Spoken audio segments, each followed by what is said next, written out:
ఉదయం టిఫిన్లోకి పొంగల్ చేసి ఉంటే మిగిలితే పడేయకుండా సాయంత్రం టిఫిన్కి ఇలా వడలు చేస్తే చాలా రుచిగా ఉంటాయి. పిల్లలు పెద్దలు ఇష్టపడతారు.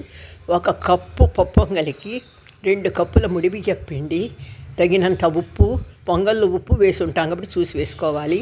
తగినంత మిరప్పొడి వేసి కొంచెం కొంచెం నీళ్లు జల్లుకుంటూ పిండి కలుపుకోవాలి.